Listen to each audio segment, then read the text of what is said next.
Alright everybody, welcome back to my YouTube channel. This is the Jordan Report and I'm your host, Robert Jordan. Everyone please remember to like, subscribe, and share. Alright, this is not the first one of these stories I've done. I did one called The Danger of Drag Queen Story Hour, about the drag queens in the local libraries reading books in front of the children. I think I've reported several stories. I may forget. I have a very short YouTube history. You can look it up. But anyway, here's another one of those stories. Drag queen accidentally flashes children at story hour. They have drag queens coming into the local libraries reading to children. Okay, that's a danger right off the bat. I don't know why anybody would think something like that makes sense. A drag queen appears to flash small children at drag queen story hour event. Here's the picture. Okay, you can see his young children in front of him. At yet another drag queen story hour event, a drag queen reportedly accidentally flashed a group of children. Plenty of controversy has surrounded drag queen story times, which have taken place at a variety of venues around America. Those critical of the events consider them to be a waste of public resources, or the fact that children are being exposed to something which has been historically associated with sexuality. What else are they exposing them to other than sexuality? Some express support for the event, stressing the importance of nurturing children within an environment of tolerance towards those with unorthodox identities. They're risking these poor children is what they're doing. At Drag Queen Story Hour in Hennepin County Library in Hennepin County, Minnesota, a performer by the name of Sasha Sosa appears to accidentally flash their crouch at the audience during the event. Here's the story.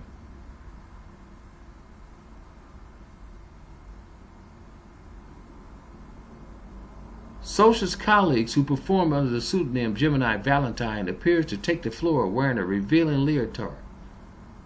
Here's the picture here. We're going to show you another one where they're stripping in front of the children in Washington State. I'm going to show you this article in a minute.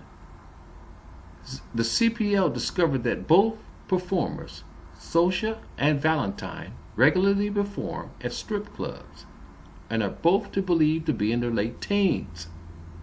The taxpayer-funded Hennepin County Library reportedly failed to carry out a background check on these performers before the event. That's what was the report I did about how they weren't even doing background checks on them. Some of them were sexual deviants. Some of them had sexual offenses. Earlier this year, the Houston Public Library had hired 2 drag performers for a story hour who had been convicted for child sex offenses. Okay? Now I'm going to show you what they're actually doing in front of these children, and sometimes even worse. Video. Drag queen stripped in front of children at story hour. This was in Washington State. This was earlier this month. Okay?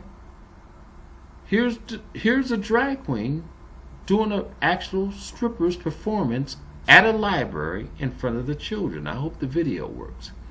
Drag queen stories hours have been a source of controversy in recent months. Some argue no harm, no foul. Others suggest children should be exposed to sexually charged themes until they're ready. I mean, most people would probably think that.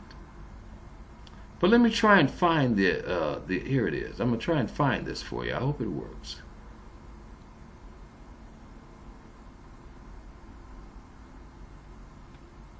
Okay, I hope it works.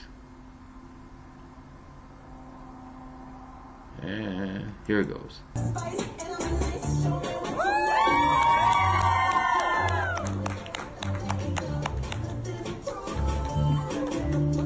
This is in a library.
I didn't know it was in there right there. All right, that's what they're showing the kids in the library, guys. All right, so if you got young kids, my suggestion is that you pay attention to their schools, because a lot of people are reporting that the children are reporting this once they get home. The parents never know. They take them to the library. So this is one of those things you're going to have to do and do your own homework on.